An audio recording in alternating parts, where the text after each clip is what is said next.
Hello student, welcome to my new video. आज का ये वीडियो आप सभी के लिए बहुत ही ज़्यादा इम्पॉर्टेंट है क्योंकि आज के इस वीडियो में हम फिजिक्स के दूसरे चैप्टर की आज हम स्टार्ट कर रहे हैं। दूसरा हमारा चैप्टर है स्थिर वैद्युत विभव तथा धारिता। इसका ये मतलब हम आज से हम इसकी शुरुआत कर रहे हैं। ये इस चैप्टर का पार्ट 1 है। जितना हो सकेगा इस चैप्टर में उतना हम सभी टॉपिक इस वीडियो में कवर कराने का प्रयास करेंगे, ठीक है ना। सीक्वेंस वाइज आपको हम थ्योरी करा रहे हैं तो अच्छे से समझते हुए चलना है। मैं आपको बता दूं ये फ्री क्लासेज है, 1 भी रुपये इसके लिए देना आपको नहीं है। आराम से अच्छे से फ़ायदा उठाइए इस क्लास के। अब मैं ये कह रहा हूँ ना, यदि आप हमसे पढ़ रहे हैं कोचिंग जाने की आवश्यकता भी नहीं पड़ेगी आपको। जितना हम आपको करा रहे हैं वैसे आप सीक्वेंस वाइज पढ़ते हुए चले तो चलिए अब आगे बढ़ते हैं और समझते हैं। देखिए हम इस चैप्टर की शुरुआत कर रहे हैं तो ये दूसरा चैप्टर है। इससे पहले अगर पहला चैप्टर आप पढ़ना चाहते हैं जिसका नाम है विद्युत आवेश तथा क्षेत्र, नीचे डिस्क्रिप्शन बॉक्स में फिजिक्स का एक लिंक मिलेगा, उस पर क्लिक करेंगे तो सीक्वेंस वाइज सभी वीडियो मिल जाएंगे चैप्टर वाइज, तो वहाँ से स्टडी कर सकते हैं। तो चलिए हम इसकी स्टार्टअप करते हैं। देखिए यहाँ पे हमें पढ़ना क्या है, सबसे पहले हम पढ़ेंगे कि विद्युत विभव क्या होता है। जब विद्युत विभव हम समझ जाएंगे, जैसे पहले चैप्टर में हमने विद्युत के बारे में जाना, अब हमें जानना है विद्युत विभव क्या कहलाता है, और उसके साथ फिर से हम जानेंगे कि विद्युत धारिता क्या कहलाता है। तो पहले अभी हमें पढ़ना क्या है, विद्युत विभव के बारे में जितना हमें पढ़ना है देख लेते हैं, ठीक है ना। तो यहाँ पे हमने लिख दिया विद्युत विभव। विद्युत विभव का सबसे पहली बात अर्थ क्या होता है। यदि हमसे कोई पूछ दे कि विद्युत विभव का अर्थ क्या है तो आप क्या कहेंगे। तो विद्युत विभव का अर्थ ये होता है ना, आवेश प्रवाह की दिशा बताने वाला कारक। मतलब हमने क्या बताया, हमने कहा कि आवेश प्रवाह की दिशा बताने वाला कारक ही क्या कहलाता है, विद्युत विभव कहलाता है। मतलब विद्युत विभव का क्या, विद्युत विभव का अर्थ होता है आवेश प्रवाह की दिशा बताने वाला कारक। इसका मतलब क्या है कि मतलब आवेश किधर से किधर प्रवाहित हो रहा है। ये एक चालक तार है तो इसमें जो आवेश है, इसमें आवेश हमने कह दिया प्रवाहित हो रहा है, तो पर पता नहीं है किधर प्रवाहित हो रहा है। तो कौन बताएगा, जो विद्युत विभव ही बताएगा कि आवेश इधर प्रवाहित हो रहा है इस दिशा में, या हमारा जो आवेश है वो इस दिशा में प्रवाहित हो रहा है। समझ रहे हैं, तो वो कौन बताएगा, आवेश की जो दिशा बताने वाला जो कारक है उसी का हम कहते हैं विद्युत विभव। तो यदि कोई आपसे कह दे कि विद्युत विभव किसे कहते हैं तो आप यही कह देंगे कि आवेश प्रवाह की दिशा बताने वाले कारक को विद्युत विभव कहते हैं। तो सही तो है बट आपको फुल नंबर नहीं मिलेंगे क्योंकि ये तो अर्थ हुआ ना, परिभाषा और अर्थ में बहुत अंतर होता है। तो पहली बात आप समझ गए अर्थ। अब हम समझेंगे इसकी परिभाषा, डेफिनेशन अब हम समझेंगे जी। अब देखिए डेफिनेशन इसका क्या होता है। देखिए डेफिनेशन जो होता है ना, यहाँ पे हमने लिख दिया है एकांक आवेश को अनंत से विद्युत क्षेत्र के किसी बिंदु तक लाने में किया गया कार्य विद्युत विभव कहलाता है। ये हमसे कह दिया जी। बट देखिए डेफिनेशन ना थ्योरी पर ज़्यादातर बेस्ड होता है, या हम कहते हैं फॉर्मूले पर बेस्ड होता है। तो पहले इसका फॉर्मूला देखते हैं फिर हम इसको याद कराएंगे। मेरा यही लक्ष्य है कि कोई भी स्टूडेंट रटे नहीं, समझकर याद करें, ठीक है ना। तो यहाँ पे समझिएगा, तो विद्युत विभव का जो विद्युत विभव है इसका फॉर्मूला, विद्युत विभव को भी से हम दर्शाते हैं, विद्युत विभव को हम भी से दर्शाते हैं। अब भी इक्वल टू क्या होता है, W/Q होता है, ठीक है ना। भी इक्वल टू W/Q होता है। तो यहाँ पे अगर हम देखें तो यहाँ पे W क्या है, W है कार्य,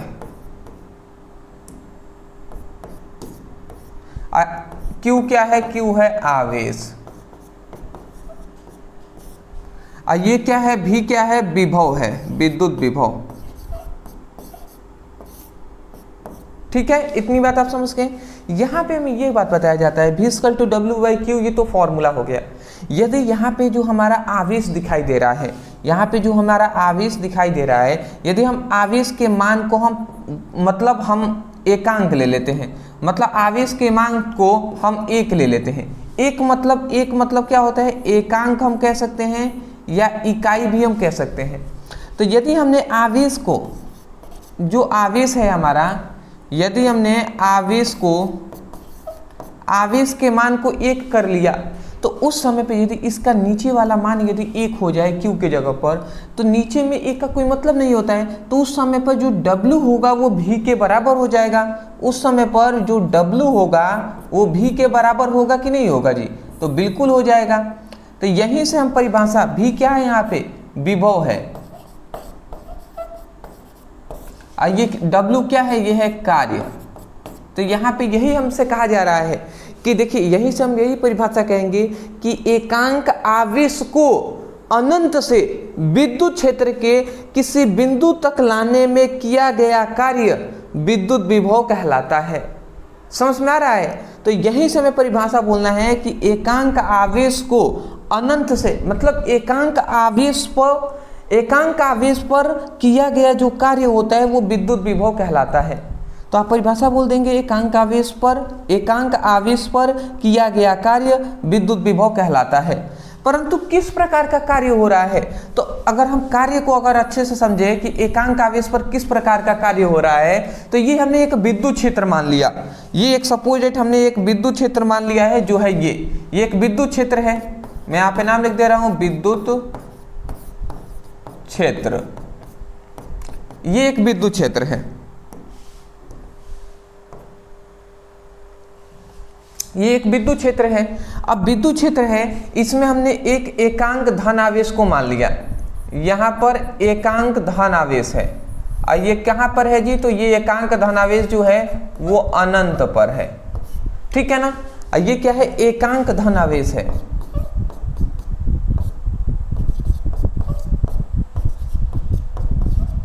एकांक धन आवेश है। तो हम यही कह रहे हैं कि एकांक धन आवेश को अनंत से विद्युत क्षेत्र के किसी बिंदु तक, कोई भी बिंदु तक लाने में जो किया गया कार्य होता है उसी कार्य को हम विद्युत विभव कहते हैं। तो आप परिभाषा नहीं कह सकते हैं दोस्त, हमने ये कहा कि एकांक आवेश पर किया गया जो कार्य है वो विद्युत विभव कहलाता है, परंतु एकांक आवेश पर किस प्रकार का कार्य किया जा रहा है? तो एकांक आवेश को हम अनंत से विद्युत क्षेत्र के किसी बिंदु तक ला रहे हैं, यही तो कार्य हो रहा है ना। तो परिभाषा आप आराम से ये कहेंगे कि एकांक धन आवेश को अनंत से विद्युत क्षेत्र के किसी बिंदु तक लाने में किया गया कार्य विद्युत विभव कहलाता है। अब वही बात हमने लिखा है कि एकांक आवेश को अनंत से विद्युत क्षेत्र के किसी बिंदु तक लाने में यह किया गया कार्य विद्युत विभव कहलाता है। तो आशा करता हूं आप बोल देंगे, ठीक है ना। तो देखिए, आप फिगर भी बनाना चाहें तो बना सकते हैं, नहीं बनाना चाहे कोई दिक्कत वाली बात नहीं है, क्योंकि ये हमने अपने तरफ से समझाने के लिए बताया है, फिगर आपको दिया नहीं है बुक में, ठीक है ना। याद करने के लिए मेरा एक ट्रिक होता है कि भैया फिगर से आपको समझाया जाए जिससे जल्द से जल्द आप अपने माइंड में इसको एब्जॉर्ब कर सकें। तो इस तरीके से समझते हैं जी। फॉर्मूला ये जरूर लिख लीजिएगा, ठीक है ना। यहाँ पे 2-3 पॉइंट्स आते हैं, ये आप जरूर नोट डाउन कर लीजिए। सबसे पहली बात, इसका मात्रक पूछा जाता है। दूसरा, कौन सी राशि होती है, और तीसरा इसका बीमा हमसे पूछा जाता है। ये तो सबसे पहली मात्रक पे अगर हम बात करें तो इसका मात्रक आप याद रखेंगे, इसका मात्रक होता है वोल्ट, ठीक है ना। विद्युत विभव का जो मात्रक होता है वो क्या होता है? वोल्ट होता है। अब वोल्ट के साथ साथ एक और इसका मात्रक होता है जो है जूल प्रति कूलाम।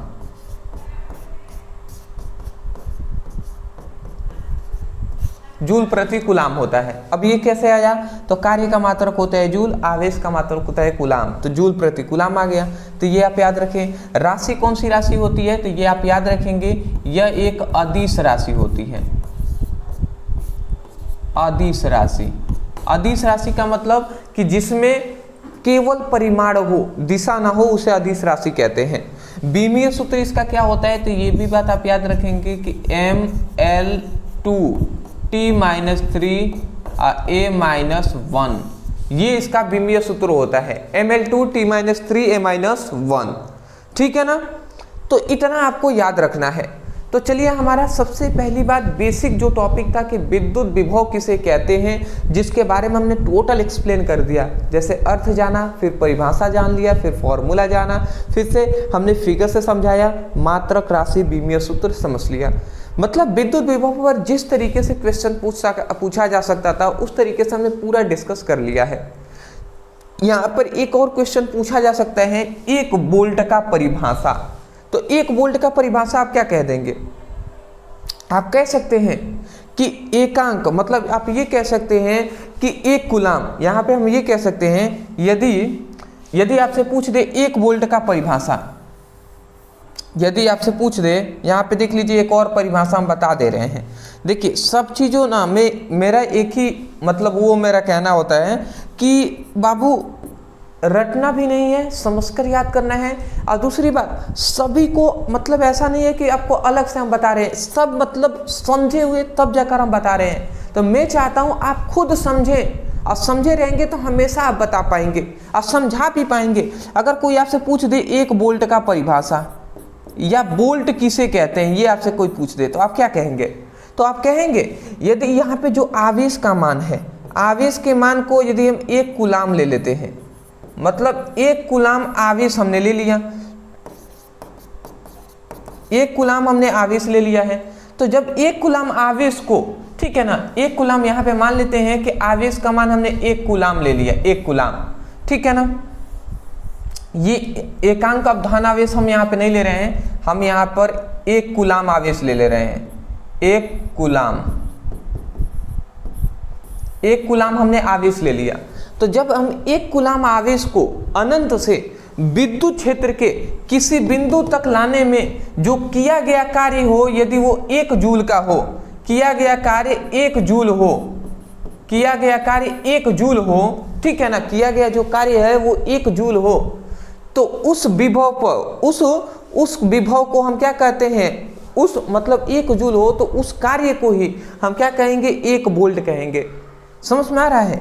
मतलब एकांक आवेश को, मतलब 1 कूलाम आवेश को अनंत से विद्युत क्षेत्र के किसी बिंदु तक लाने में 1 जूल का कार्य करना पड़ता है, तो उस कार्य को हम 1 वोल्ट कहते हैं। यही तो आप कह देंगे कि यदि 1 कूलाम आवेश हम ले रहे हैं तो वहां पर 1 कूलाम आवेश को अनंत से विद्युत क्षेत्र के किसी बिंदु तक लाने में जो किया गया कार्य है वो यदि 1 जूल का कार्य करना पड़ रहा है, तो उस समय पर जो विभव वहां पे उत्पन्न होगा वो 1 वोल्ट का विभव उत्पन्न होगा। यदि इन दोनों का मान 1 हो जाए तो भैया भी का भी तो मान 1 ही हो जाएगा ना, भी का मान होता है वोल्ट, वही भी का मान हमने वोल्ट लिख दिया है। तो आप परिभाषा बोल देंगे एक बार और, अंत में हम बोलते रहें, फिर हम आगे बढ़ेंगे दोस्त, क्योंकि मैं चाहता हूं कि आप समझ के याद करें, भले इस टाइम लगे बट आप समय दे रहे हैं ना, तो आपको यहीं पर 95% आपको क्लियर हो जाना चाहिए, याद भी हो जाना चाहिए दोस्त, ऐसा आपको करना है, ठीक है ना। क्या कहेंगे जी? आप कहेंगे कि 1 कूलाम आवेश को अनंत से विद्युत क्षेत्र के किसी बिंदु तक लाने में 1 जूल का कार्य करना पड़ता है, तो उस कार्य को 1 वोल्ट कहते हैं, ठीक है ना, या उस विभव को हम 1 वोल्ट कहते हैं, उस विभव को ही 1 वोल्ट कहते हैं, ऐसे आप कह दीजिएगा, ठीक है ना। चलिए स्क्रीनशॉट लीजिए, फिर हम आगे बढ़ते हैं दोस्त। हाँ जी, चलिए, बहुत ही अच्छी बात है, स्क्रीनशॉट आपने ले लिया होगा। अब देखिए, विद्युत विभव हमने समझ लिया। अब इसमें एक और हमारा इंपॉर्टेंट टॉपिक आता है, विभवांतर। चलिए जी, इस पर भी हम डिटेल में डिस्कस कर लेते हैं। विभवांतर, तो विभवांतर का मतलब क्या होता है? तो जो विभव होता है ना, तो विभव, 2 विभव हैं, तो 2 विभवों के बीच का जो अंतर होता है उसे विभवांतर कहते हैं। ये इसका अर्थ होता है। इसका अर्थ क्या होता है? विभवांतर का जो अर्थ होता है वो क्या होता है कि विभव में अंतर को विभवांतर कहते हैं। अब कैसे विभव में अंतर को विभवांतर कहेंगे, तो वो हम आपको अभी समझा दे रहे हैं, ठीक है ना। देखिए, जैसे मान लेते हैं सपोज दैट ये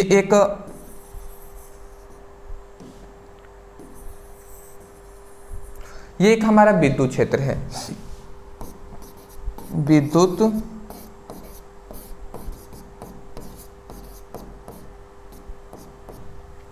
ये हमारा विद्युत क्षेत्र है।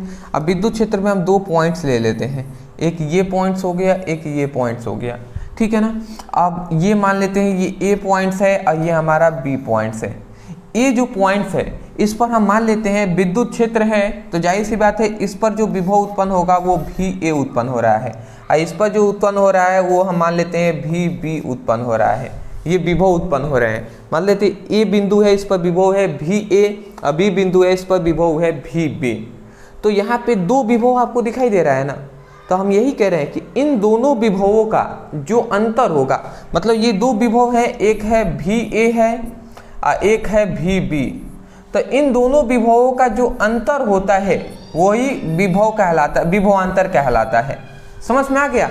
माइनस को हम अंतर बोलते हैं जब परिभाषा करते हैं तो हम यही कह रहे हैं कि दो विभवों के बीच के अंतर को विभवांतर कहते हैं, ठीक है ना। उसे हम क्या कहते हैं जी? उसे हम विभवांतर कहते हैं। तो ये इसका फॉर्मूला है, ठीक है ना, कि V = VA - VB। तो केवल यही है इसका फॉर्मूला नहीं है, और भी इसके फॉर्मूले होते हैं, उस पर हम डिस्कस करेंगे, ठीक है ना। तो यहाँ पे हम आपको बता दे रहे हैं कि पहला इसका फॉर्मूला तो आप ये याद रखिए लीजिएगा कि VA - VB, VA - VB। अच्छा, यहाँ पे हम माइनस, यहाँ पे अंतर की बात हो रहा है। अंतर का मतलब आप समझते हैं कि जैसे कि मान लेते हैं यहाँ पे 5 और -3, तो 5 और 3 में आपसे पूछ लिया जाए अंतर कितना होगा, तो आप कहेंगे 2 का अंतर होगा। अब मैं आपसे कहूँ कि 3 और 5 का अंतर बताइए, तो 3 और 5 का अंतर कोई स्टूडेंट ये कह देंगे कि सर -2 होगा, -2 होगा। तो ऐसा माइनस नहीं बोलना है हमें। अंतर का मतलब ये होता है कि 3 और 5 में कितने का अंतर है, तो 2 ही का तो अंतर है, तो हम 2 ही कहेंगे। तो यहाँ पे घटाना नहीं हो रहा है, अंतर कहा जा रहा है कि इन दोनों में कितना का डिफरेंट है। तो उनका जो अंतर होगा ना इन दोनों विभवों का, वो हमारा होगा विभव, ठीक है। तो ये पहला फॉर्मूला याद रखेंगे। दूसरा एक और इसका फॉर्मूला होता है विभव का ही, जो है V = W/Q, ठीक है ना। ये भी इसी का फॉर्मूला है, याद रखेंगे आप। विद्युत विभव का यही फॉर्मूला होता है V = W/Q, ठीक है ना। तो ये 2 पॉइंट्स आप याद रखेंगे। जहाँ तक बात आता है विभवांतर के परिभाषा का, तो समझिएगा। तो यहाँ पे विभवांतर का परिभाषा ये है कि जो यहाँ पर ये अनंत पर क्या है, अनंत पर हमने आवेश को ले लिया है। यहाँ पे आवेश Q का मान हमने ले लिया एकांक, मतलब 1। यहाँ पे हम कह सकते हैं एकांक धन आवेश ले लिया है।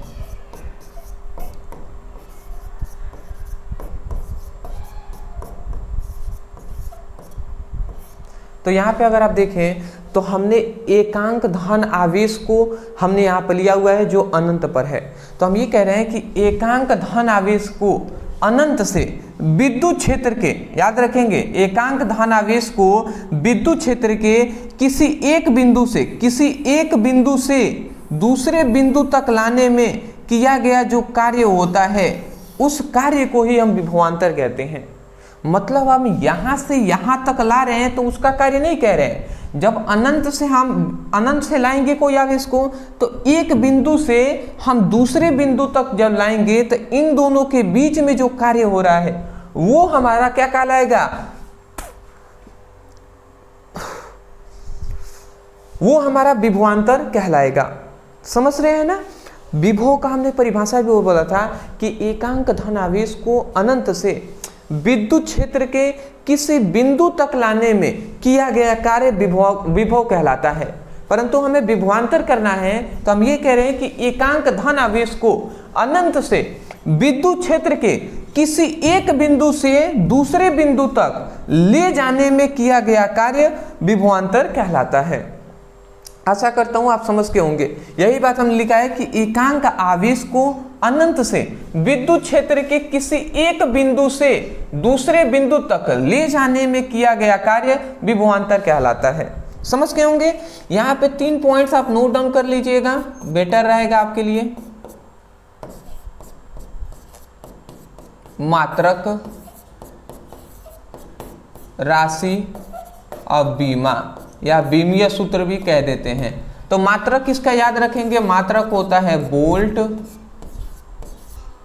और दूसरा होता है जूल प्रति कूलम।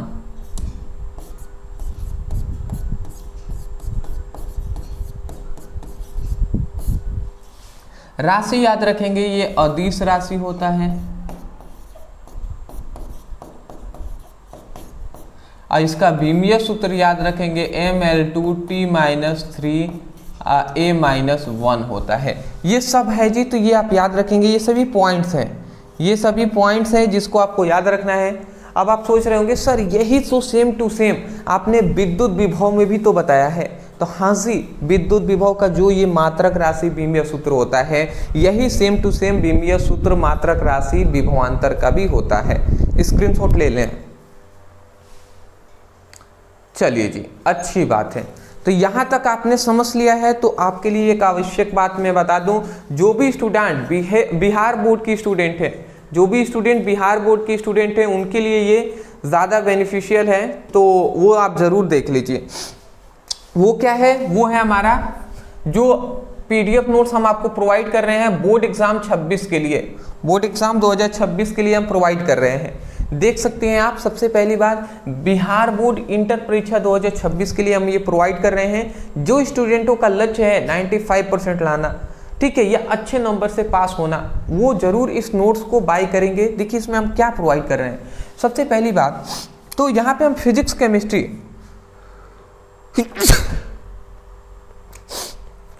सॉरी देखिए हम फिजिक्स केमिस्ट्री दोनों का नोट्स प्रोवाइड कर रहे हैं।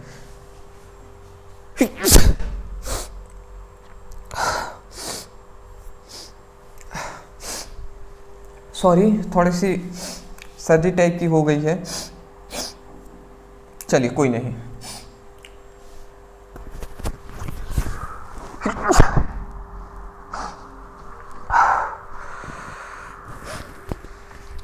सॉरी, मैं माफ़ी चाहूँगा, ठीक है, थोड़ी सी प्रॉब्लम हो जाती है, ठीक है ना। तो मैं आपको क्या बता रहा था, मैं यह बता रहा था कि क्लास 12th का बिहार बोर्ड का हमने नोट्स यहाँ पे प्रोवाइड कर रहे हैं। कौन कौन सा? फिजिक्स और केमिस्ट्री दोनों हम प्रोवाइड कर रहे हैं। इतना तो बेसिक बात आपको पता ही होगा कि फिजिक्स के टोटल आपके 15 चैप्टर हैं और केमिस्ट्री के आपके कितने 16 चैप्टर हैं। तो टोटल हो गए कितने 31 चैप्टर। अब 31 जो चैप्टर है मतलब 31 चैप्टरों का सबसे पहले हम आपको प्रोवाइड करेंगे कि 31 जो चैप्टर है इन सभी का चैप्टर वाइज संपूर्ण किताब का मतलब संपूर्ण नोट्स हम प्रोवाइड करेंगे। संपूर्ण किताब के ऑल नोट्स हम प्रोवाइड करेंगे जिसमें सब टॉपिक होंगे, ठीक है ना। जैसे कि यहाँ पे हम सब कुछ थ्योरी में पढ़ा रहे हैं ना, सेम टू सेम ऐसा ही आपको अच्छे तरीके से नोट्स मिलेंगे, टाइपिंग नोट्स मिलेंगे दोस्त। तो पहले तो हम ये आपको प्रोवाइड करेंगे, ठीक है ना। एक अंत में और सजेशन हम देंगे।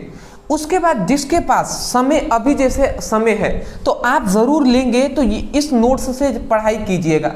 बट मान लेते हैं आप ये वीडियो एग्जाम से 2-3 महीने 4 महीने पहले देख रहे हैं, तो मैं कहूँगा कि इस नोट्स को हम देंगे, उसको आप रख लीजिएगा, ठीक है ना। बट इस नोट्स से मतलब इससे आपको पढ़ाई ना करके और दो चीजें यहाँ पे मेन हम दे रहे हैं कि 31 जो चैप्टर है ना, तो इस प्रत्येक चैप्टर का 31 चैप्टर का चैप्टर वाइज संपूर्ण किताब के इंपॉर्टेंट सब्जेक्टिव नोट्स भी हम देंगे। तो सबसे पहले तो आप सब्जेक्टिव नोट्स को तैयार करेंगे चैप्टर वाइज 31 चैप्टरों का। उसके साथ साथ संपूर्ण किताब के ऑब्जेक्टिव भी हम देंगे। अब वो भी ऐसे नहीं कि एक ही बार में दे दिया, ऐसे नहीं, चैप्टर वाइज आपको हम देंगे। चैप्टर वाइज सभी का अलग अलग दिया जाएगा जिससे आप पता लगा सकते हैं कि पहला चैप्टर का ऑब्जेक्टिव तैयार है, फिर से दूसरे का, तीसरे का, चौथे का, पांचवें का। इस तरीके से सीक्वेंस भी आपको पता रहेगा कि हाँ इतना तैयार कर लिए, इतना हमें तैयार करना है। तो इस तरीके से हम आपको देंगे। उसके बाद इंपॉर्टेंट अभिक्रियाओं का भी आपको हम पीडीएफ नोट्स दे देंगे। तो ये जो हमारी पीडीएफ नोट्स है ओनली आपको 199 में दिया जा रहा है, मात्र 199 में दिया जा रहा है दोस्त। तो इसके लिए आपको करना यह है, नीचे व्हाट्सएप नंबर दिखाई दे रहा है, हमारी टीम के पास आप मैसेज कर लेंगे। वहाँ पे आप कह देंगे कि सर बिहार बोर्ड का, मोस्टली आप याद रखेंगे, कहिएगा बिहार बोर्ड का फिजिक्स केमिस्ट्री का नोट्स चाहिए। इतना आप लिख के मैसेज कर देंगे, हमारी टीम आपको रिप्लाई करेगी। वहाँ पे आपको स्कैनर दिया जाएगा। पेमेंट करने के बाद जो स्क्रीनशॉट होता है पेमेंट का, उसको सेंड कर दीजिएगा व्हाट्सएप पर। जैसे ही आप सेंड कर देते हैं तुरंत हमारी टीम आपको पीडीएफ जो नोट्स हैं, पहले फिजिक्स का फिर केमिस्ट्री का, दोनों एक साथ आपको सेंड कर दिए जाएंगे। मैं आशा करता हूं कि यहाँ पे जो हम आपको समझा रहे हैं तो ये आपके लिए बेनिफिशियल होगा। वहाँ पे ज़्यादा आप पूछेंगे तो वहाँ पे दिक्कत होती है टीम के, क्योंकि मैसेज ज़्यादा आते हैं दोस्त, समझ रहे हैं ना। तो रिप्लाई करना ज़्यादा मुश्किल हो जाता है आपके प्रत्येक क्वेश्चन का। तो यहाँ पे पूरा मैं क्लियर करा दे रहा हूँ, तो ये आप समझ ही गए होंगे। पेमेंट करने के बाद स्क्रीनशॉट सेंड कर दीजिए, आपको तुरंत सेंड कर दिया जाएगा। तो इस तरीके से है, नीचे नंबर दिखाई दे रहा है, मैसेज ज़रूर कर लीजिएगा। चलिए यहाँ पे अब हमारा आता है तीसरा सबसे इंपॉर्टेंट, ये एक इंपॉर्टेंट डेरिवेशन है। ठीक है ना। देखिए यहाँ पे कह रहा है बिंदु आवेश के कारण उत्पन्न विद्युत विभव की गणना, मतलब एक बिंदु आवेश है तो उसके कारण हमें विद्युत विभव की गणना करना है। तो अभी हम उसको करते हैं। यहाँ पे जो हमने ये पॉइंट्स लिखा हुआ है इस पर अभी आपको ध्यान देने की कोई भी आवश्यकता नहीं है, कोई भी आवश्यकता इस पर नहीं है जी, ठीक है ना। अभी हम आपको समझा देंगे। यहाँ पे कह रहा है कि एक बिंदु आवेश हम लेंगे जिसके कारण विद्युत विभव की गणना हमें करना है। सपोज इट ये हमने मान लिया, मैं आपको अगर समझाऊं तो आई थिंक सपोज डेट ये हमने मान लिया कि एक यहाँ पे बिंदु आवेश है। सपोज डेट हमने मान लिया ये एक बिंदु है, ठीक है ना, ये बिंदु है O, ये एक बिंदु है O। तो ये बिंदु है तो इसके चारों ओर क्या होगा, विद्युत क्षेत्र उत्पन्न होगा, मतलब इसके चारों ओर विद्युत क्षेत्र उत्पन्न हो रहा है। ये एक हमने बिंदु आवेश मान लिया, तो ये एक पिंड की तरह हमने मान लिया है, तो ये एक बिंदु आवेश है। आप चाहे तो इसको ना भी बनाएंगे तो चलेगा, कोई दिक्कत नहीं है। तो ये एक बिंदु आवेश है जो है P, इस पर क्या है, इस पर प्लस Q आवेश उपस्थित है। तो ये एक बिंदु आवेश है तो इसके चारों ओर विद्युत क्षेत्र उत्पन्न होगा। तो अब इस विद्युत क्षेत्र के सपोज डेट हम ये मान लेते हैं कि इस विद्युत क्षेत्र के यहाँ पे एक पॉइंट्स है जो है हमारा P, यहाँ पे एक पॉइंट्स है जो है P। अब इस पॉइंट्स पर हमें क्या ज्ञात करना है, हमें विभव ज्ञात करना है, विद्युत विभव। तो बिंदु आवेश के कारण इस बिंदु पर, बिंदु P पर विद्युत विभव की गणना करना है। तो हम अब क्या करेंगे कि हम बिंदु O और P के बीच दो बिंदु लेंगे। मतलब यहाँ पे एक और बात मैं बता दूं, यहाँ पे एक और बात ये आप याद रखेंगे, क्या याद रखेंगे जी, ये आप याद रखेंगे कि बिंदु O से और यहाँ तक की दूरी, बिंदु O से यहाँ तक की जो दूरी है ये आप जरूर याद रख लीजिएगा, इंपॉर्टेंट है जी, ठीक है ना। इन दोनों के बीच की जो दूरी है वो हम R मान ले रहे हैं। आप D भी मान सकते हैं, R भी मान सकते हैं, ये दूरी है। मतलब O से P तक के बीच की दूरी क्या है, R है, या हम D मान लेते हैं, ठीक है ना, क्योंकि अभी ऊपर हमें मानना और भी दूरी को मानना है। तो चलिए हम इसको D ही मान लेते हैं, ठीक है ना, D मान लेते हैं। आप R भी मान सकते हैं, कोई दिक्कत नहीं है। अब मुझे अब फिर से रिक्स हो गया, आप सोच रहे होंगे शायद कि सर R मान लेंगे तो क्या दिक्कत हो जाएगा। भैया मैं R ही मान के दिखा दे रहा हूँ, क्योंकि मैं कंफ्यूजन बिल्कुल भी नहीं चाहिए। आप कुछ भी मान सकते हैं, बस दिमाग में ये होना चाहिए ना कि आप मतलब माने हुए हैं, ठीक है ना। तो इनके बीच की दूरी हमने R मान लिया। तो हमने अभी तक क्या बताया कि बिंदु आवेश है, इससे R दूरी पे एक बिंदु P है जहां पर विद्युत विभव की गणना करना है। तो गणना कैसे करेंगे कि यहाँ पे बिंदु O और P के बीच हम दो यहाँ पे पॉइंट्स लेंगे, एक ये पॉइंट्स है और एक ये पॉइंट्स है। दो पॉइंट्स हमने ले लिया, एक को हम मान लेते हैं ये A पॉइंट्स है, एक को मान लेते हैं ये B पॉइंट्स है, ठीक है ना।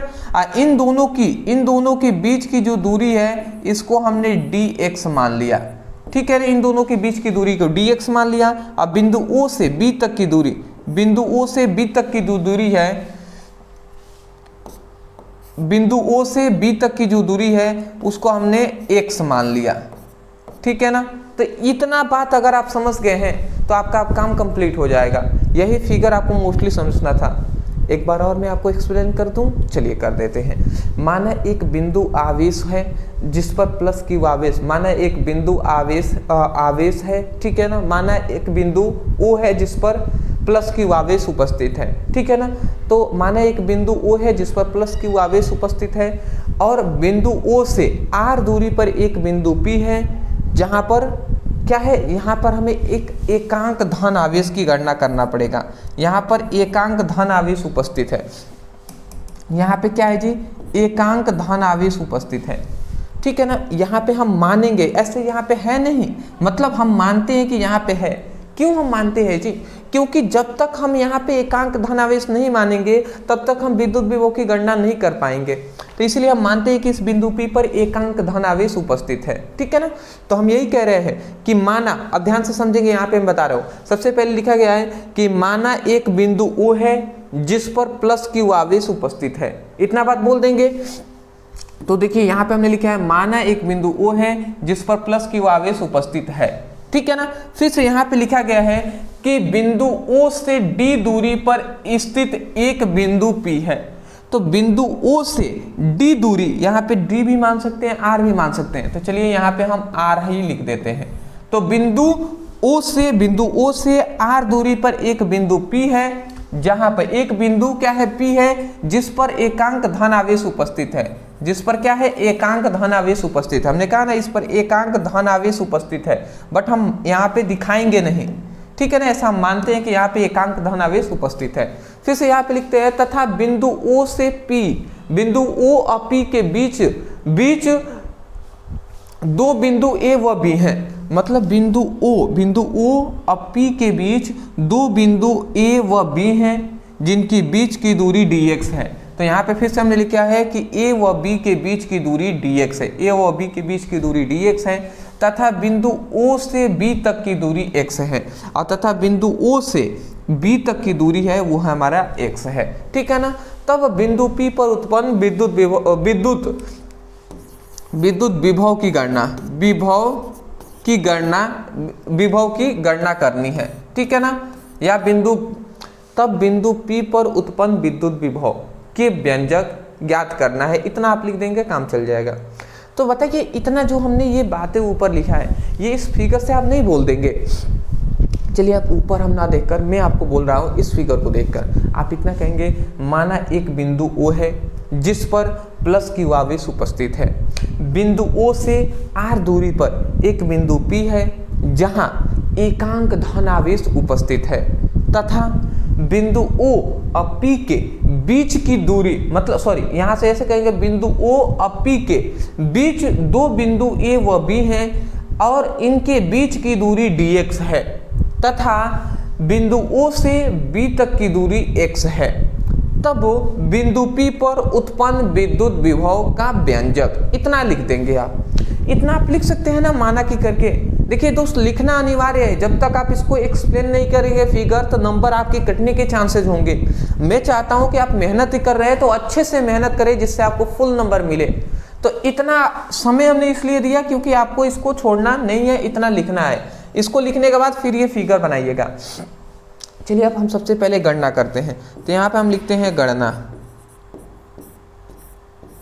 तो गणना हमें करना पड़ेगा। तो सबसे पहले हम गणना करने के लिए यहाँ पे एक बिंदु हमारा जो P दिखाई दे रहा है, इस बिंदु B पर हम सबसे पहले विद्युत क्षेत्र की तीव्रता की गणना करेंगे। तो हम इस पर सबसे पहले इस बिंदु B पर हम क्या करेंगे जी, विद्युत क्षेत्र की तीव्रता की गणना करेंगे। तो हम यहाँ पे लिखते हैं कि बिंदु B पर उत्पन्न विद्युत क्षेत्र की तीव्रता, विद्युत क्षेत्र की तीव्रता, तो इसकी हम गणना कर लेते हैं। तो विद्युत क्षेत्र की तीव्रता का फॉर्मूला जानते हैं, E = 1/4 पाई एप्सिलॉन नॉट। अब क्या होता है Q/r²। R स्क्वायर मतलब दूरी होता है। तो दूरी कितना हो जाएगा जी, तो मैं आपसे पूछूं तो यहाँ से यहाँ तक की दूरी ये क्या हो जाएगा, यहाँ से यहाँ तक की दूरी हमारी क्या हो जाएगी जी, ठीक है, ठीक है। मतलब यहाँ से ये आप अगर आप समझे, सॉरी, ठीक है, ठीक है। यहाँ पे हम देखिए, यहाँ पर ये एक आवेश है, तो इस आवेश के कारण इस बिंदु P पर उत्पन्न हम विद्युत क्षेत्र की तीव्रता की गणना कर रहे हैं। तो हमें बताइए इस बिंदु, यहाँ पे एक बिंदु एकांक धन, मतलब यहाँ पे आवेश है +q, तो +q आवेश के कारण इस बिंदु P पर उत्पन्न विद्युत क्षेत्र की तीव्रता की गणना करेंगे, क्योंकि इसके कारण चारों ओर विद्युत क्षेत्र उत्पन्न हुआ है। तो इस +q के कारण इस बिंदु P पर विद्युत क्षेत्र की तीव्रता की गणना कर रहे हैं। तो वही लिख दिए, E = 1/4 पाई एप्सिलॉन नॉट, ये नियतांक होता है, Q है तो Q लिख दिया। अब इनके बीच की दूरी चाहिए, इस बिंदु O से B तक की दूरी, तो इनके बीच की दूरी है x, तो हम लिख देंगे x का स्क्वायर कर देंगे, क्योंकि होता है 1/4 पाई एप्सिलॉन नॉट Q1/r²। तो Q/r² का जगह पर r दूरी होता है, तो यहाँ पे x दूरी है तो x दूरी हमने लिख दिया। समझ रहे हैं ना। तो ये आप याद रखेंगे और ये हमारा क्या हो जाएगा, ये हमारा समीकरण फर्स्ट हो गया। सबसे पहली बात ये हमारा समीकरण फर्स्ट हो गया, इसको आप याद रखेंगे, ठीक है। चलिए जी, आशा करता हूँ आप याद रखेंगे इसको। चलिए, तो सबसे पहले हमने ज्ञात किया इस बिंदु P पर उत्पन्न विद्युत क्षेत्र की तीव्रता। अब दूसरा हम ये ज्ञात करेंगे दोस्त कि यहाँ से मतलब जो हमारा यहाँ पे हम जानते हैं क्या है, यहाँ पे एक एकांक धन आवेश है, ऐसा हमने माना हुआ है। तो एकांक जो धन आवेश है इसको बिंदु B से A तक लाने में किया गया कार्य की गणना करेंगे। तो हम लिखते हैं कि एकांक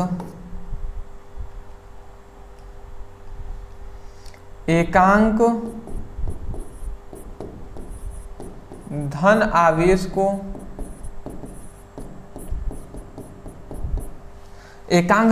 को बिंदु B से A तक लाने में, बिंदु B से A तक लाने में किया गया कार्य। तो किया गया कार्य की गणना करेंगे बिंदु B को बिंदु P पर जो एकांक धनावेश है, तो इस एकांक धनावेश को बिंदु B से A तक लाने में किया गया कार्य। तो कार्य बराबर क्या होता है जी, तो कार्य को यहाँ पे समझेंगे। तो B से A तक ला रहे हैं, तो ये एक देखिए छोटी दूरी के लिए हमने dx का प्रयोग किया है और बड़ी दूरी के लिए हमने x का प्रयोग किया है। तो यहाँ से बिंदु B से A तक ला रहे हैं, तो ये छोटी दूरी है, तो छोटी दूरी के लिए छोटा कार्य करना पड़ेगा।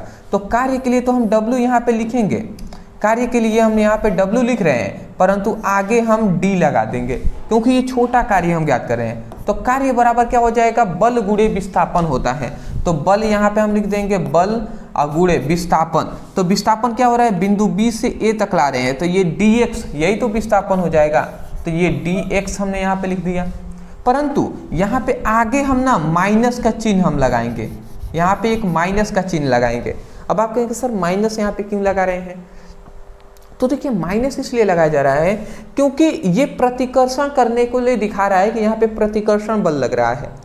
कैसे, तो देखिए ये भी हमारा यहाँ पे एकांक धन आवेश है, मतलब धन आवेश है, और यहाँ पे देखेंगे एकांक धन आवेश है, तो ये भी धन है, ये भी धन है। तो हम इतनी बार जानते हैं कि प्लस प्लस एक दूसरे को क्या करते हैं, प्रतिकर्षित करते हैं, मतलब दूर हटाते हैं। ये वाला इसको दूर हटाएगा, प्रतिकर्षित करेगा। तो आमतौर पे तो ऐसा होता है, परंतु हम क्या कर रहे हैं कि हम यहाँ पे धन आवेश है ही, और इस धन आवेश को इधर ही ला रहे हैं। तो इधर ला रहे हैं तो ये आवेश इसको प्रतिकर्षित करेगा कि नहीं करेगा, प्रतिकर्षित करेगा, बट हम इसको इधर ही ला रहे हैं। तो प्रतिकर्षित कर रहा है, इसीलिए हमने यहाँ पे माइनस लगाए हैं, ठीक है ना। तो इसलिए हमने यहाँ पे माइनस लगा दिया क्योंकि प्रतिकर्षण बल लगेगा यहाँ पे, ठीक है। चलिए इतना आप समझ गए, आगे बढ़ते हैं। तो ये हमारा dw हो जाएगा, यहाँ पे f का मान। अब f जो है ना, इतनी बात आप याद रखिएगा कि जो हमारा f होता है वो विद्युत क्षेत्र की तीव्रता के बराबर होता है, इसलिए E हमने लिख दिया। उसके बाद dx है तो dx लिख दिया। यहाँ पे आप साइड में लिख भी सकते हैं कि जो f होता है ना वो E के बराबर होता है। अब कैसे E के बराबर होता है जी, तो हमने पढ़ा हुआ है विद्युत क्षेत्र की तीव्रता में कि फॉर्मूला E=F/Q। तो हमने पढ़ा है ना कि एकांक आवेश पर लगने वाला बल विद्युत क्षेत्र की तीव्रता के बराबर होता है। मतलब एकांक आवेश पर ये एकांक आवेश है, तो एकांक आवेश पर जो बल लगेगा ना, बल लगेगा वो विद्युत क्षेत्र की तीव्रता के ही बराबर होता है। मतलब E जो होता है वो F के बराबर होता है। तो इसीलिए हमने यहाँ पे F के जगह पर E लिख दिया, ठीक है ना। ये हम जानते हैं विद्युत क्षेत्र की तीव्रता से, जब हमने पढ़ाया था तो उसमें बताया था। उसके बाद अगर हम आगे बढ़ाते हैं तो ये dw हो जाएगा। ये E का मान देखिए यहाँ पे है 1/4 पाई एप्सिलॉन नॉट q1/x²। तो यहाँ पे हम लिख देंगे यही 1/4 पाई एप्सिलॉन नॉट q/x², और यहाँ पे गुणे क्या है, dx है, तो dx हमने लिख दिया। तो ये हमारा जो मान निकला, ये किसका मान निकल गया दोस्त, तो ये हमने निकाल लिया है यहाँ पे।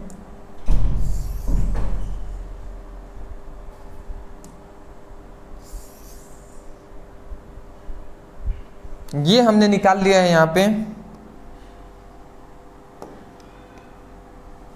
ये हमने निकाल लिया है कि बिंदु मतलब एकांक धनावेश को बिंदु B से A तक लाने में किया गया कार्य हमने निकाल लिया। तो इसको अब हम समीकरण 2 कर लेते हैं। अब हमने देखिए B से A तक ला रहे थे, अब हम ये करेंगे कि एकांक धनावेश को बिंदु O तक लाने में किया गया कार्य, मतलब एकांक धनावेश को अनंत से r दूरी तक लाने में, r दूरी ये तो है, ये टोटल ट्रेवलिंग r दूरी है, तो r दूरी तक लाने में किया गया कार्य। तो हम अब तीसरा हम ये काम करेंगे, तीसरा ये अंतिम काम है हमारा। तीसरा हम ये काम करेंगे कि एकांक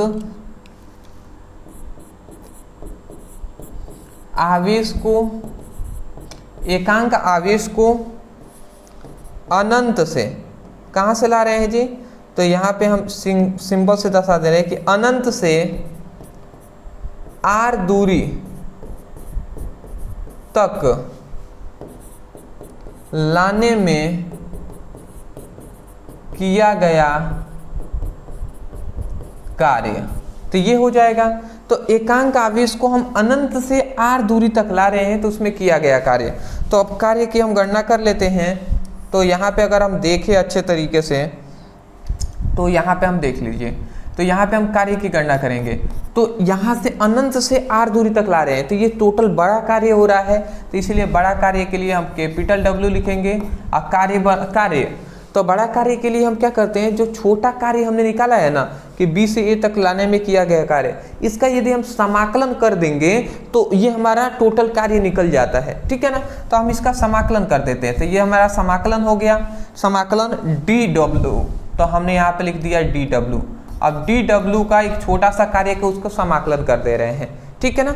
अब यहाँ पे एक और पॉइंट समझना है कि कहाँ से कहाँ तक ला रहे हैं, अनंत से r दूरी तक ला रहे हैं। तो अनंत से हम कहाँ तक ला रहे हैं, r दूरी तक ला रहे हैं। तो ये अनंत से r हम यहाँ पर लिख देंगे जी, इस बात को भी आपको याद रखना है, अनंत से r लिख देंगे, ठीक है। अब इसको हम आगे अगर सॉल्व करें तो देखिए सॉल्व करके दिखाते हैं। ये तो W हो गया, ये हमारा r हो गया, ये इन्फिनाइट हो गया। dW का मान यहाँ पे है, तो यहाँ पे -1/4 pi epsilon not, -1/4 pi epsilon not q by x square into dx, ये हो जाएगा। तो ये देखिए हमने इतना का यहाँ पे मान रख दिया। अब देखिए जो भी समाकलन में कांस्टेंट क्वांटिटी होती है वो बाहर निकल जाती है। तो यहाँ पे कांस्टेंट क्वांटिटी क्या है समझिएगा, -1/4 पे एप्सिलॉन नॉट q, ये टोटल इतना यहाँ पे -1/4 पे एप्सिलॉन नॉट q जो है ये कांस्टेंट है, नियत है।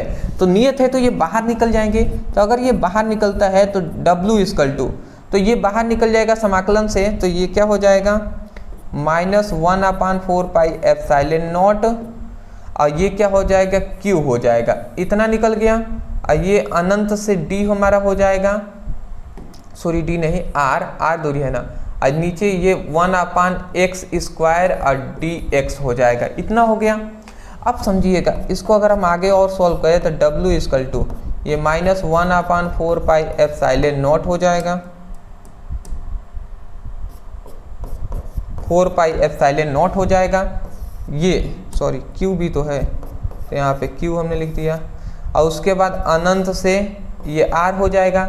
अब देखिए ये x के पावर 2 है, ये प्लस में है ना, ऊपर जाएगा तो माइनस में हो जाएगा, तो ये x के पावर -2 हो जाएगा इंटू dx हो गया, इतना हो गया। आप स्क्रीनशॉट ले लें। अभी हम आगे बढ़ेंगे, नेक्स्ट पेज पर हम जाएंगे दोस्त, इस पेज में हो नहीं पाएगा, इतना आप समझ के ना समझिएगा। यहाँ पे मैं कर दे रहा हूँ, यहाँ पे था W इक्वल टू क्या था जी, -1/4 pi epsilon not into Q, और समाकलन इन्फिनाइट टू R था, और यहाँ पे x के पावर -2 dx था। देख सकते हैं आप यही था, ठीक है ना, -1/4 पाई एप्सिलॉन नॉट Q और इन्फिनाइट टू R, अब x के पावर -2 dx, तो ये हमने लिख दिया। अगर हम इसको आगे बढ़ाते हैं दोस्त तो समझिएगा, अगर हम बढ़ा देंगे तो ये हमारा हो जाएगा -1/4 पाई एप्सिलॉन नॉट, ठीक है ना। ये Q है तो Q हमने लिख दिया, ये इन्फिनाइट टू R है। अब जैसे देखिए x स्क्वायर है ना, x के पावर -2 है, तो जब भी हम समाकलन करते हैं तो एक फॉर्मूला होता है समाकलन का, जो बायोलॉजी के स्टूडेंट हैं उनको ये याद कर लेंगे, मैथ के स्टूडेंटों को तो पहले से पता होगा। तो ये हमारा इन्फिनाइट टू R है ना, तो ये है। अब मान लेते हैं x के पावर, मतलब x के पावर यदि n होता है और dx के ऐसे होता है, मतलब x के पावर यदि n है तो इसका अगर हम समाकलन करेंगे dx के सापेक्ष तो हम कैसे करते हैं जी, तो यहाँ पे x के पावर जो n है ना, x के पावर n है, इसमें हम ऊपर 1 जोड़ देते हैं और नीचे n में 1 घटा देते हैं, इस प्रकार कर देते हैं जी। और जो हमारा लिमिट है उस लिमिट को लगा देंगे। लिमिट क्या है, अनंत से r, तो अनंत से यहाँ पे r हम इस तरीके से लिख देते हैं। तो ये क्या होता है, एक फॉर्मूला होता है जिसको आपको याद रखना है। तो अब इस फॉर्मूले पे अगर हम लगाएं तो x के पावर -2 है, तो हम लिख देंगे यहाँ पे, क्या लिखेंगे जी, यहाँ पे हम लिख देंगे x के पावर -2, x के पावर -2 और -2 में 1 हम जोड़ेंगे तो -2 + 1 कर देंगे और नीचे n-1, n क्या है, -2 है और इसमें +1 कर देंगे, सॉरी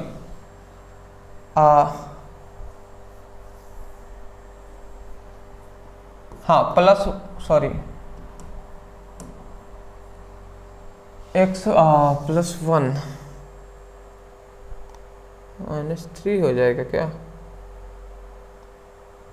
x +1 2,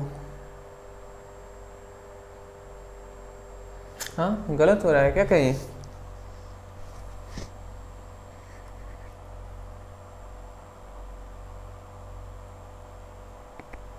हाँ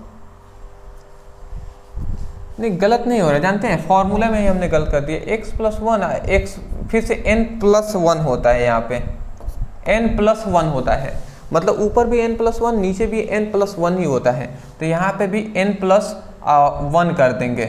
बात आप समझ रहे, थोड़ा सा फॉर्मूले में यहाँ पे मिस्टेक हो गया था, n+1 ही होता है, तो इतना हमने लिख दिया, ठीक है ना। एक और बात यहाँ पे याद रखेंगे, ये लिमिट हट जाता है जब समाकलन कर रहे हैं, तो ये इसको हम हटा देंगे समाकलन के चिन्ह को, तो अब ये इस तरीके से हो जाएगा, ठीक है। और यहाँ पे लिमिट क्या था, इनफिनाइट टू r था, तो ये हमने r रख दिया। इतना आप समझ रहे हैं कि x के पावर जो n है ना, n में हम 1 ऊपर जोड़ देंगे, फिर से नीचे भी 1 जोड़ देंगे, तो इस तरीके से हमने जोड़ दिया है। अब हम इसको आगे सॉल्व करें दोस्त, तो ये w, अब देखिए ये माइनस, अगर हम चाहें तो एक लाइन इधर घटा दे क्या, देखिए अगर आप घटाना चाहें तो -2 में से 1 चला गया तो कितने बचेगा, -2 में से 1 चला गया तो -1 बचेगा, -1 बचेगा ना, तो ये हम -1 लिख देते हैं यहाँ पे डायरेक्ट। तो यहाँ पे हमने लिख दिया -1 और -1 हमने लिख दिया। अब इस माइनस से, ध्यान से हमने, इस माइनस से ये वाला माइनस कैंसिल हो गया, ठीक है ना, इस वाला से इस वाले ये माइनस कैंसिल हो गया, तो ये हमारे एक लाइन बच गया, ठीक है ना। तो अब ये हमारा क्या हो जाएगा, 1/4πε0 हो जाएगा, ये q है तो q हमने लिख दिया।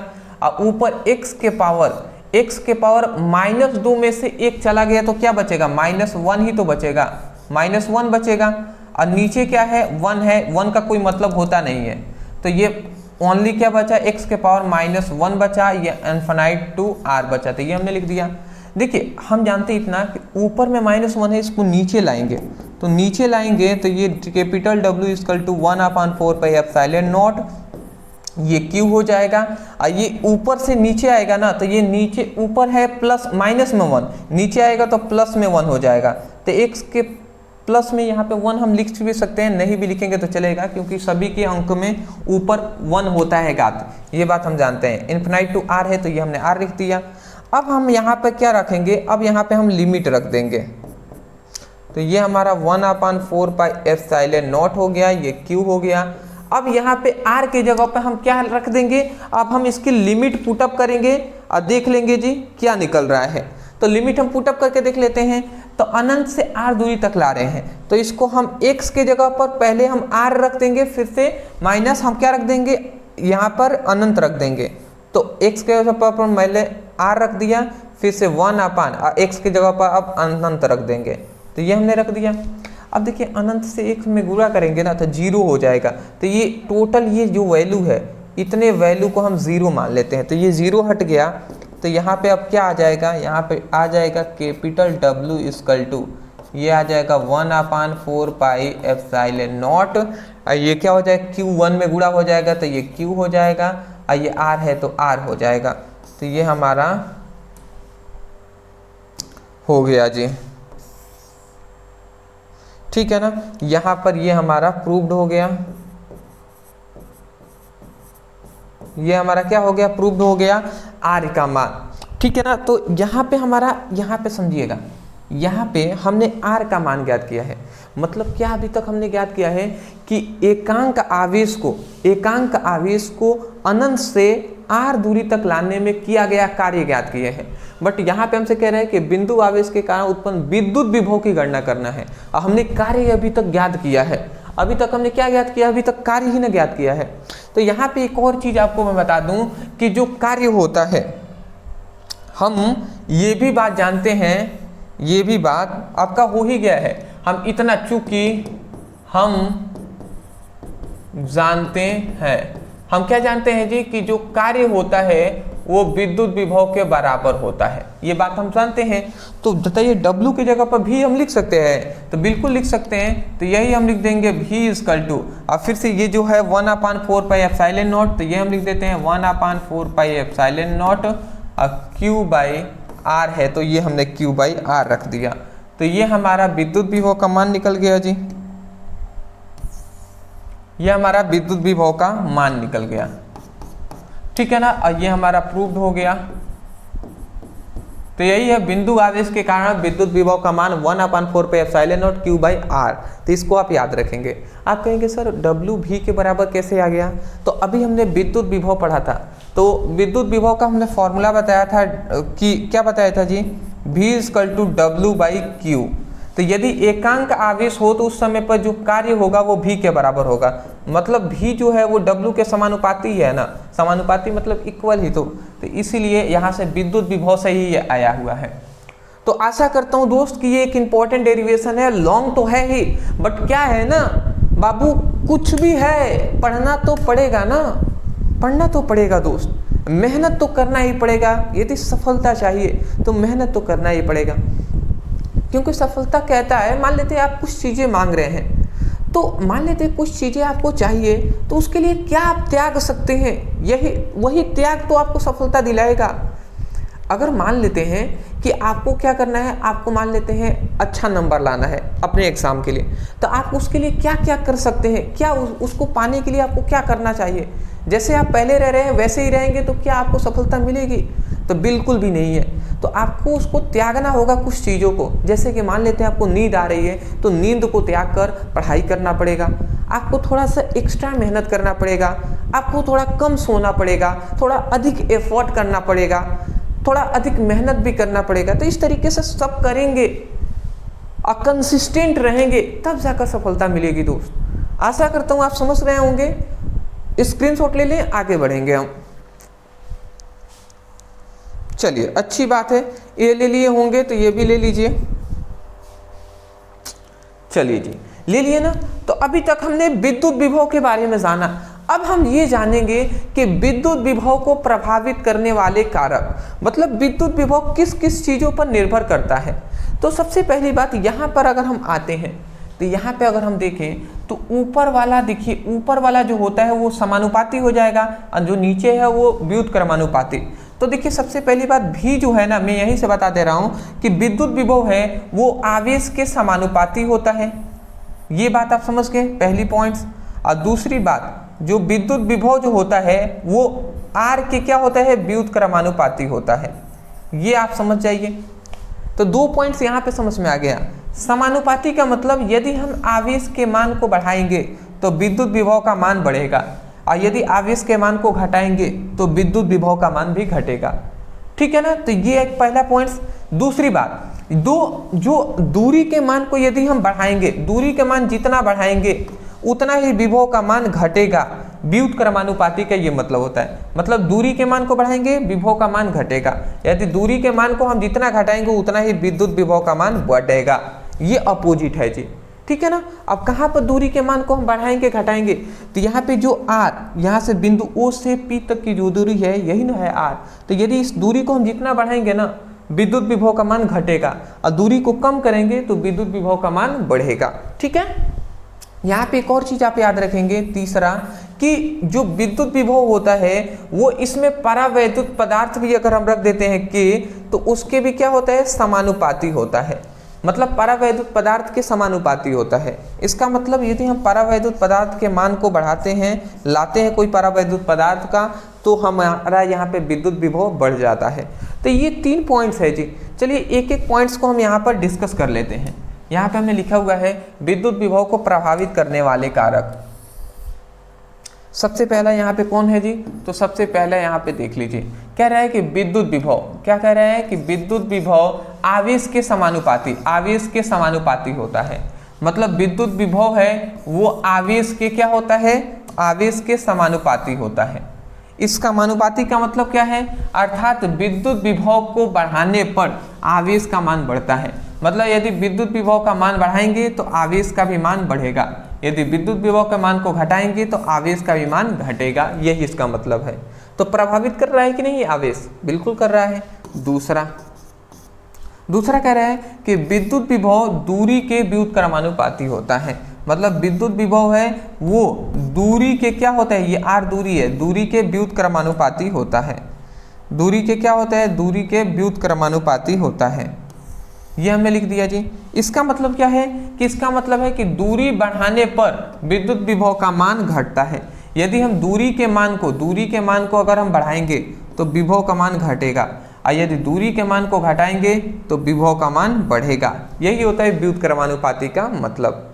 तीसरा यहाँ पे पॉइंट्स आता है, तीसरा कि किसी माध्यम में, यहाँ पे समझिएगा, किसी माध्यम का परावैद्युतांक कि विद्युत विभव के व्युत्क्रमानुपाती होता है। सॉरी व्युत्क्रमानुपाती नहीं होता है जी, हाँ यहाँ पे थोड़ा सा मैंने रॉन्ग यहाँ पे दे दिया इन्फॉर्मेशन, क्योंकि परावैद्युत पदार्थ आ जाएगा बीच में तो वहाँ पे तो विद्युत विभव का मान घट जाएगा ना। ये थोड़ा सा मैंने गलत बता दिया आपको, मैं माफ़ी चाहूँगा यहाँ पे, ठीक है ना, मुझसे थोड़ी सी यहाँ पे भूल हो गई, ठीक है ना। व्युत्क्रमानुपाती होता है परावैद्युत पदार्थ का, मतलब किसी माध्यम का जो परावैद्युतांक होता है ना वो विद्युत विभव के व्युत्क्रमानुपाती होता है। मतलब यहाँ पे मैं ये कहूँ तो जो विद्युत विभव जो होता है वो परावैद्युत पदार्थ का जो है ना कि इसके व्युत्क्रमानुपाती होता है। तो ये होता है जी। इसका मतलब क्या हुआ? इसका मतलब ये हुआ कि यदि परावैद्युतांक के मान को हम बढ़ाएंगे तो विद्युत विभव का मान घटेगा, और इसके मान को घटाएंगे तो भी का मान बढ़ेगा। तो वही लिखा जा रहा है कि अर्थात माध्यम के परावैद्युतांक को लाने पर, मतलब माध्यम में यदि परावैद्युतांक को लाएंगे तो विद्युत विभव का मान घट जाएगा, और यदि परावैद्युतांक को नहीं लाएंगे तो विद्युत विभव का मान बढ़ जाएगा। ये बातें हैं जी। अंतिम जो हमारा रूल ये कहता है, अंतिम प्रभावित करने वाला कारक है कि किसी भी विद्युत क्षेत्र में अन्य चालक की उपस्थिति में विद्युत विभव का मान घट जाता है।